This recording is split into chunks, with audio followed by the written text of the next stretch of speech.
Oi, gente, bom dia. Vamos lá. Olha, dá para colocar aqui, o que é isso?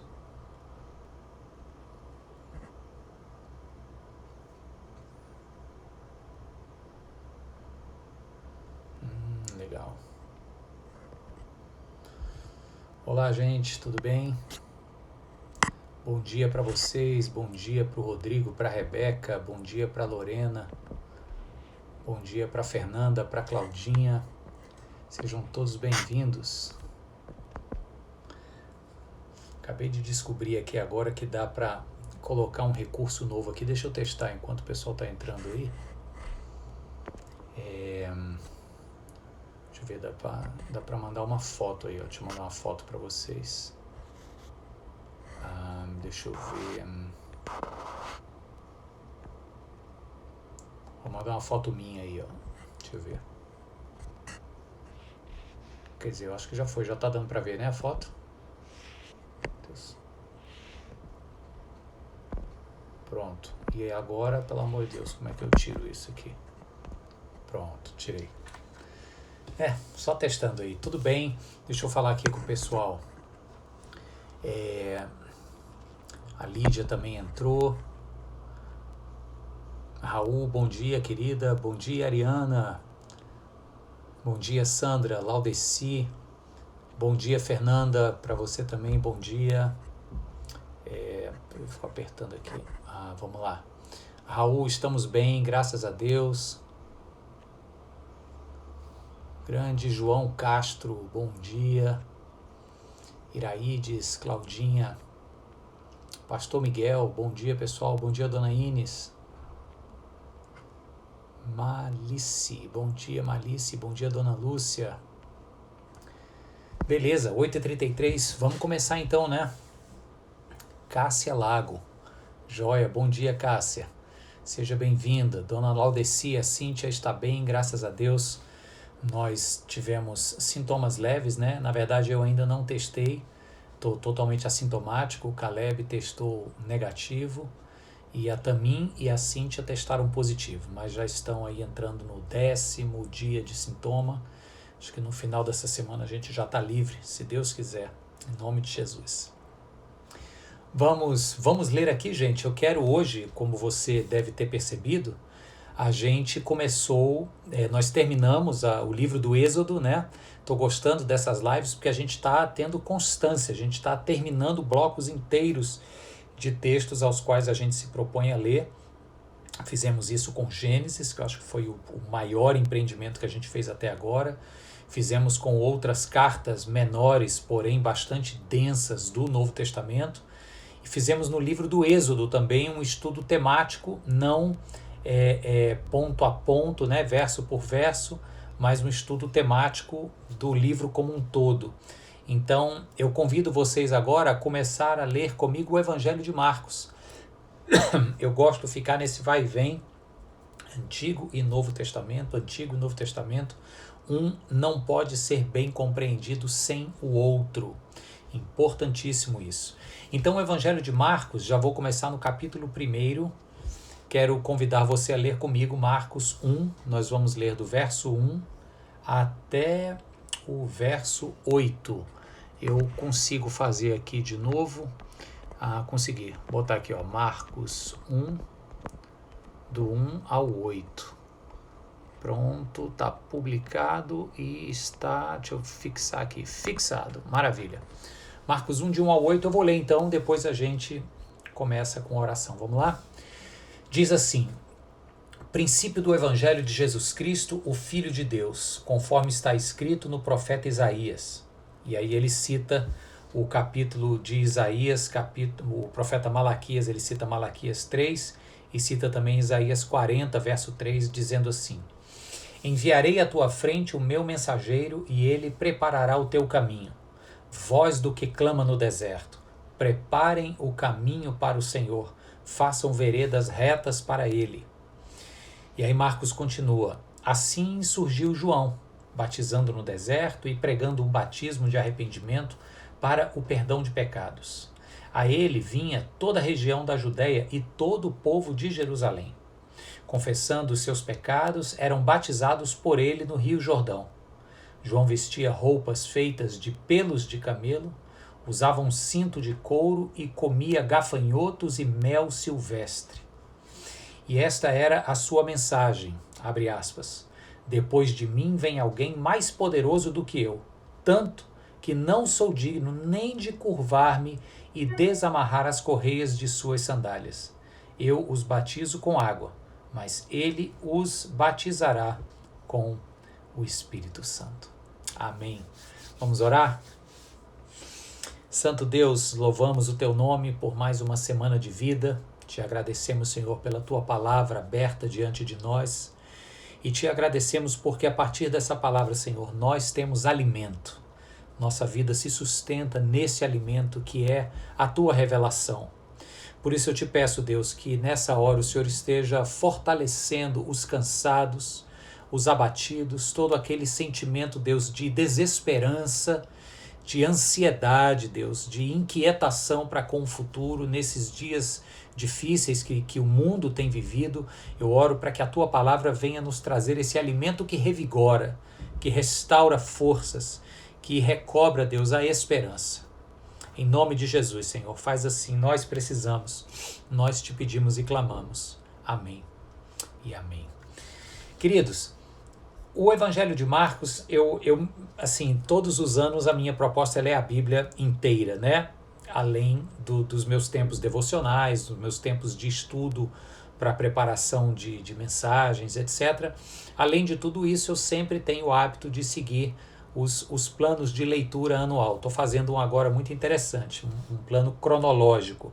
A gente terminou de ler Gênesis, aí ele já pulou para Jó, né? Porque Jó é considerado uma das literaturas mais antigas da Bíblia.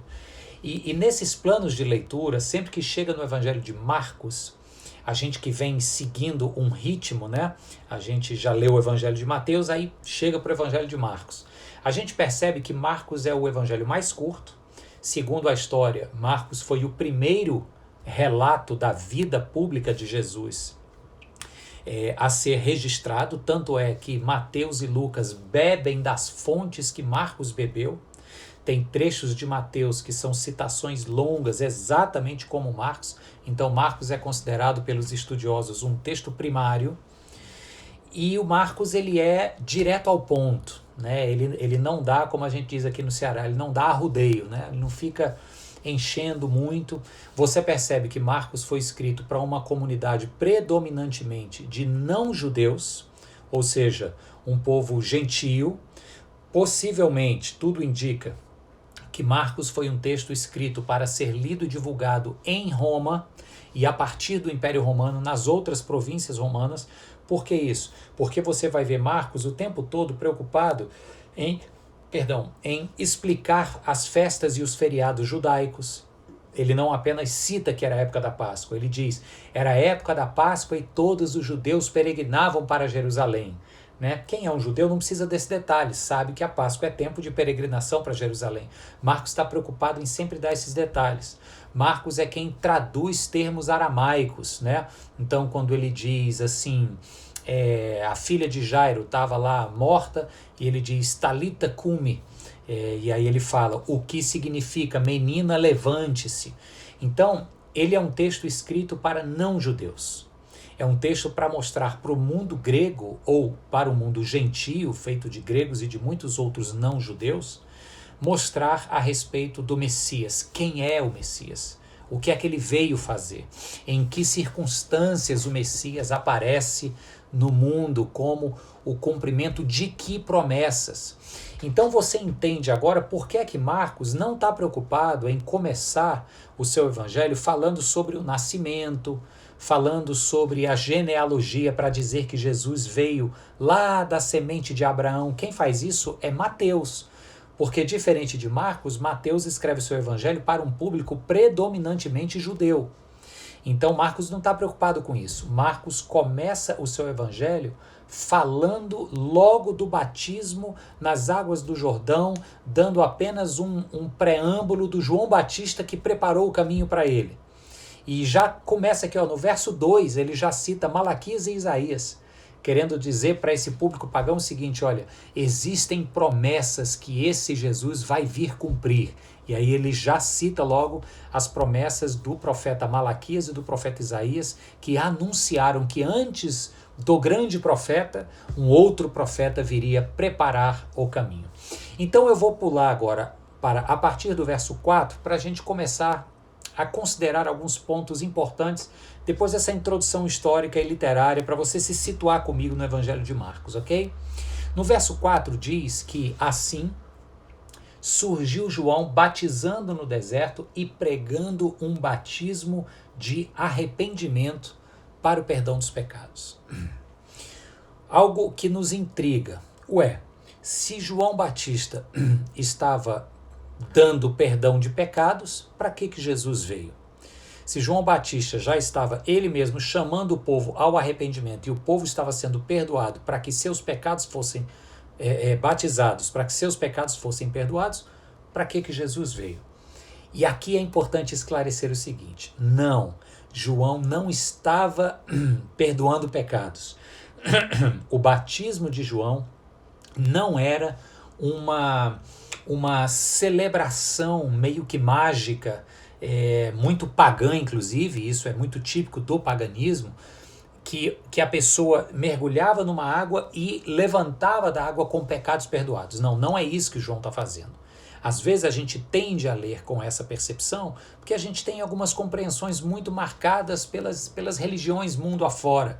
Então você vê o rio Ganda, Gandhi, o rio lá da Índia, famoso dentro do hinduísmo, que é uma religião de matriz no paganismo, você vê as pessoas se banhando nas águas da purificação.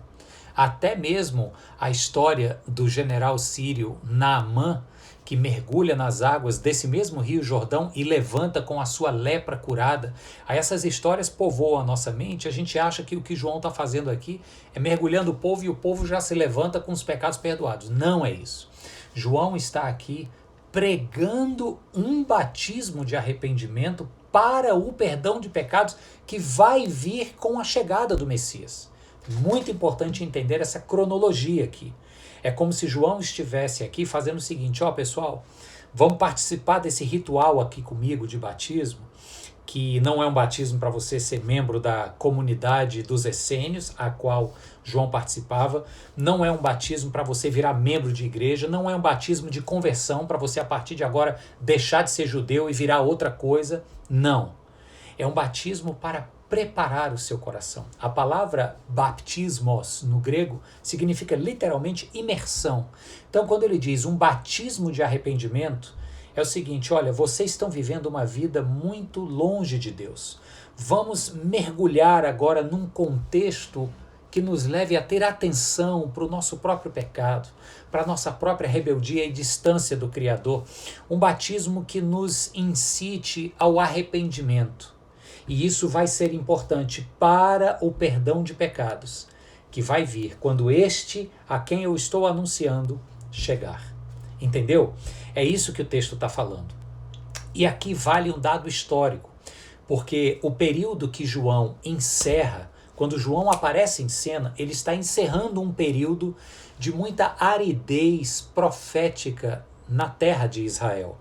Israel havia ouvido a voz de Deus pela última vez através do profeta Malaquias, provavelmente quase 3 séculos e meio antes desse dia aqui.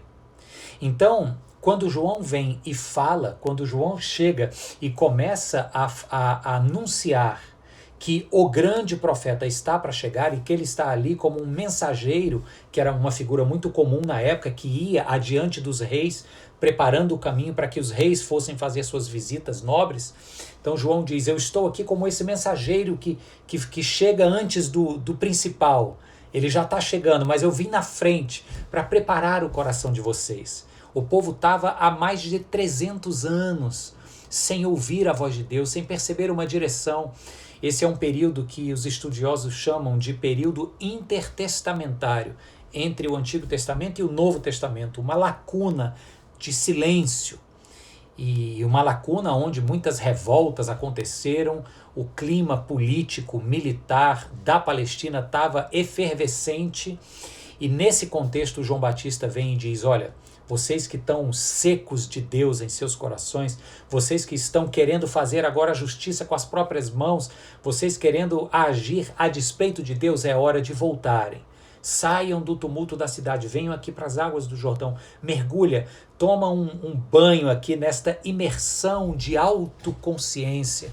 Estejam cientes do pecado, da distância, da rebeldia que vocês assumiram para com Deus, porque já já vem aquele que vai ministrar o verdadeiro perdão de pecados. Então, essa informação é importantíssima para a gente entender a mensagem, o papel e a função de João Batista como este profeta que vem anunciando. Diz o verso 5 que vinha até ele gente da região da Judéia e todo o povo de Jerusalém.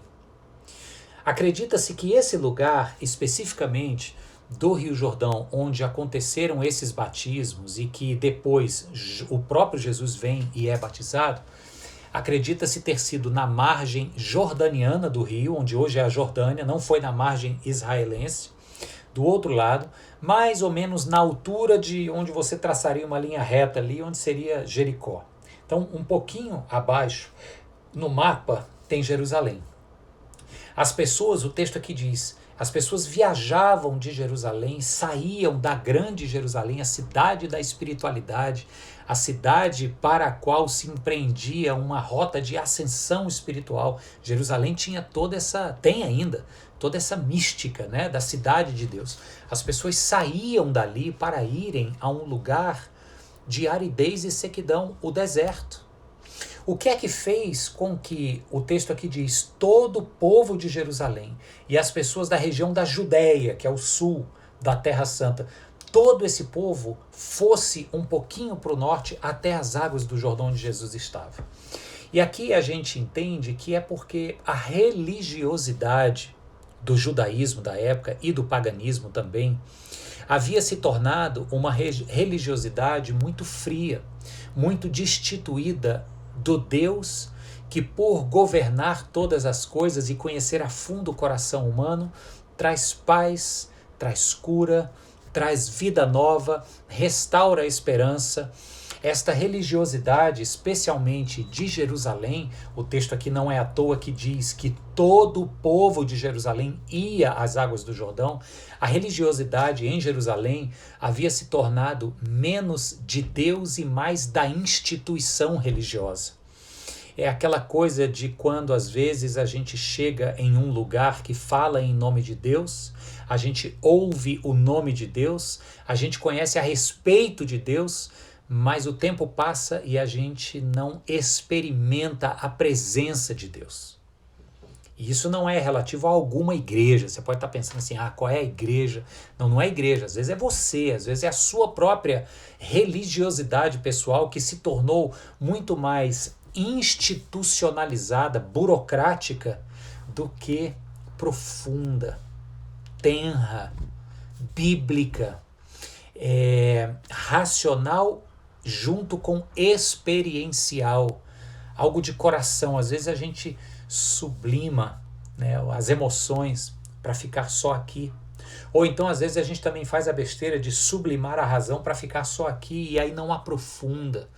Então, aqui a instituição judaica havia se apoderado do nome de Deus e as pessoas estavam insatisfeitas, estavam com uma sede que a religiosidade não era capaz e não é capaz de saciar. Então, quando João aparece no deserto e a notícia se espalha dizendo assim, estou batizando para preparar vocês para o profeta, para o Messias que vai chegar aí. Quando essa notícia se espalha, o povo de Jerusalém diz, pronto, era isso que a gente estava esperando, ninguém aguenta mais isso aqui. Ninguém aguenta mais, por um lado, as revoltas, por exemplo, a revolta dos Macabeus, que tentou empurrar Roma para fora de Jerusalém, conseguiu durante um tempinho, depois foi violentamente massacrado. Havia acontecido algumas décadas atrás. Então o povo, destituído dessa esperança de Deus, estava agora naquele modo de querer fazer com as próprias mãos, como se Deus não existisse. E o povo olha e diz, isso cansa. Querer levar a vida na força do próprio braço cansa. Querer encontrar realização, plenitude espiritual, física ou emocional, apenas pelo empenho dos neurônios e da força do braço, cansa e a gente não consegue. Então o povo ouve que o Messias está para chegar e que um mensageiro veio adiante dele para anunciá-lo. O que o povo faz? O texto diz aqui no verso 5, corre para as águas do Jordão. E não é à toa, repito, para passar para o próximo ponto, que Marcos registra que era o povo de Jerusalém que ia. Justamente o povo da capital religiosa, do polo institucional do judaísmo da época. Não dá mais, está frio, está sem vida. Corre então para recobrar esta mensagem de esperança. E aí diz, na continuação do verso 5 ainda, que o povo chegava lá confessando os seus pecados e eram batizados por João no Rio Jordão. E eu vou encerrar falando sobre esse detalhe, no Rio Jordão, porque isso aqui é muito significativo e quem acompanhou comigo a série de pregações do Natal ano passado vai lembrar que eu falei um pouco sobre isso. O Rio Jordão era um lugar muito caro e precioso à memória do povo judeu.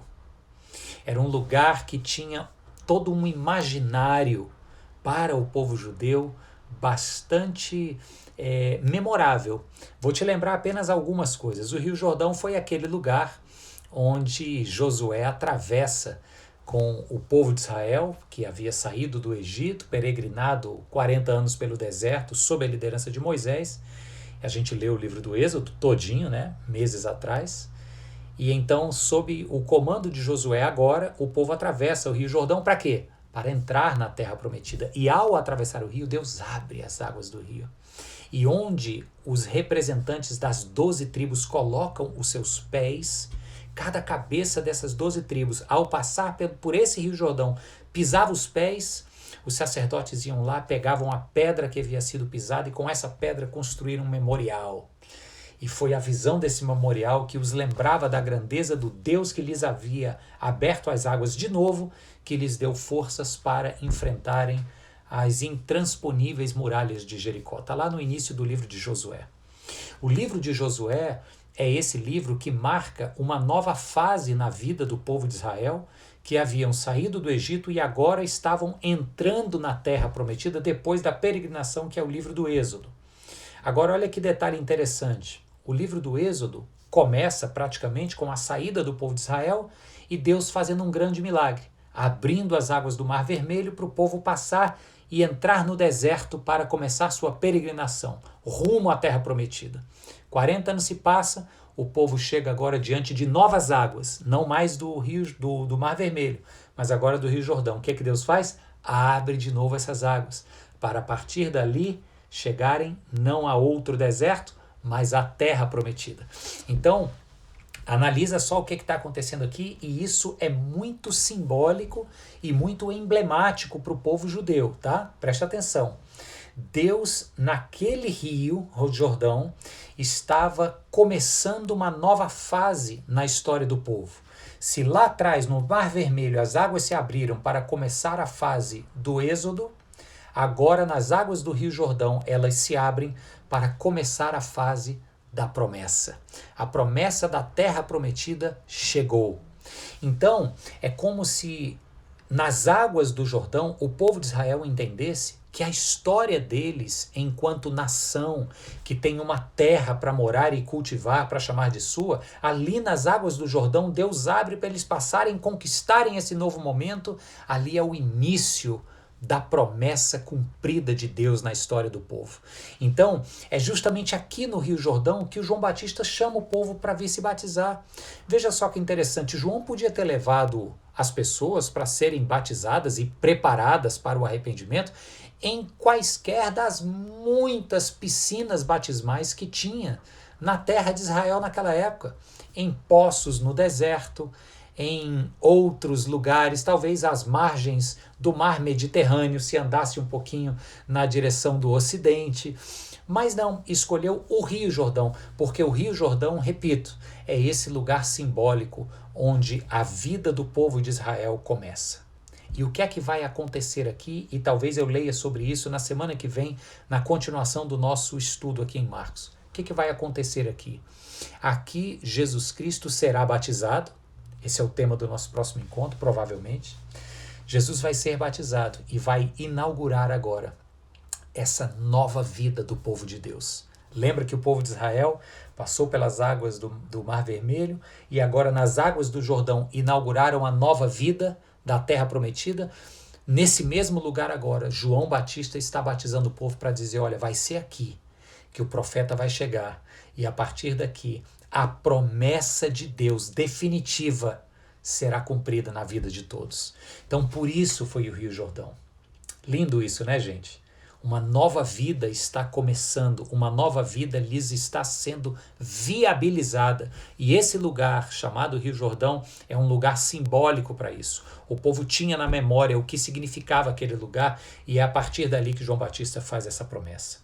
Então, vamos recapitular o que a gente viu aqui hoje e aplicar para as nossas próprias vidas. Primeiro, o João Batista chama o povo para esse batizado no deserto. Um mergulho nesta autocompreensão de que somos pecadores.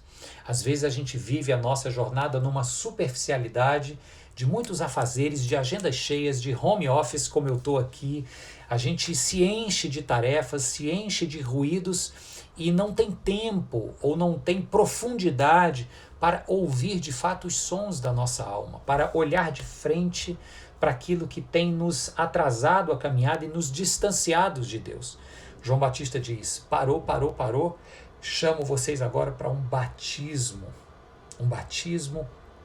de arrependimento. Chamo vocês aqui para prepararem seus corações, para olharem para dentro de si, para se relembrarem do quanto são carentes e necessitados da presença de Deus na vida de vocês. E já, aquele que pode perdoar pecados vai chegar, mas você precisa preparar seu coração.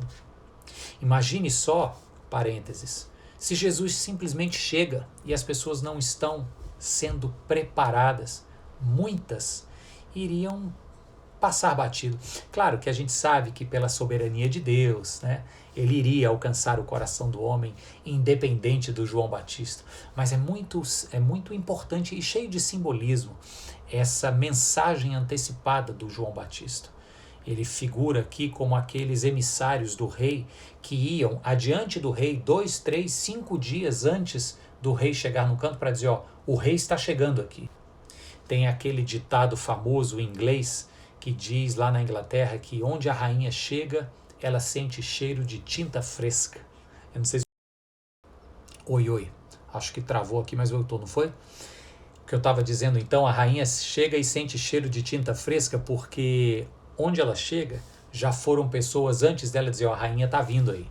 Então João Batista vem dizendo, o rei está chegando. Então vocês têm a oportunidade agora de mergulhar aqui nessas águas que têm um simbolismo tão rico para nós e considerarem seus corações, olhar para dentro de suas lutas interiores e reconhecerem o quão necessitados vocês estão, nós estamos, da presença desse rei em nossas vidas. E aí então o povo atende esta mensagem, o povo de Jerusalém, o povo da religiosidade vazia, e a gente precisa, gente, não é botar culpa na igreja, não, é olhar para dentro de nós, é ver até que ponto eu sou essa igreja que virou burocrática, que se institucionalizou, até quando eu estou assim muito rígido na minha relação com Deus e eu preciso abrir o coração, eu preciso aprender a chorar na presença do Senhor, a ler desapressadamente a sua palavra, a me deliciar nos versos da Bíblia e deixar que ela fale ao meu coração. É isso que o povo de Jerusalém estava precisando e é por isso que eles correm para as águas do Jordão. E é isso que nós precisamos. E então o texto diz que essas pessoas eram batizadas, essas pessoas eram preparadas ao arrependimento e então aguçaram sua sensibilidade e seus corações para a frase que João Batista diria alguns dias à frente, que era a seguinte: eis ali, chegou, o Cordeiro de Deus que tira o pecado do mundo. Semana que vem a gente continua essa história dos primeiros versos do Evangelho de Marcos. Peço que você feche os seus olhos agora para nós terminarmos com uma oração juntos. Santo Deus, louvado seja o teu nome mais uma vez, pela oportunidade que o Senhor nos dá de começarmos a nossa semana, olhando para dentro, Deus. Fazendo isso que o batismo de João fez, uma imersão. E uma vez submersos, Senhor, a gente se depara com quem de fato somos e a gente se depara com o quanto precisamos de Ti. Eu te peço, Pai, que o Senhor fale com cada uma dessas pessoas que estão aqui comigo agora ao vivo, com tantas outras que verão e farão esta oração juntos a posteriori. Eu oro para que a voz do Senhor nos seja ouvida, Pai.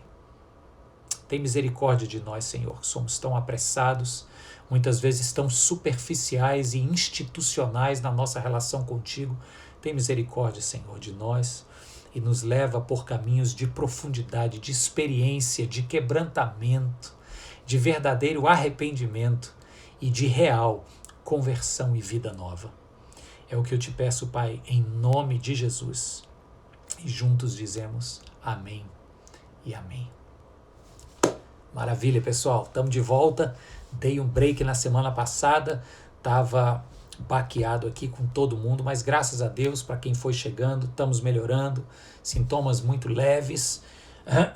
Eu e Caleb. O Caleb já testou negativo, eu ainda não testei, mas estou completamente sem sintomas.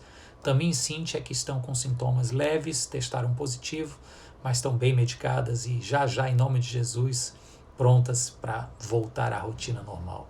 Deus abençoe a todos e todas. Esse vídeo vai para o YouTube agora e vai ficar aqui no meu IGTV para quem quiser ver desde o início.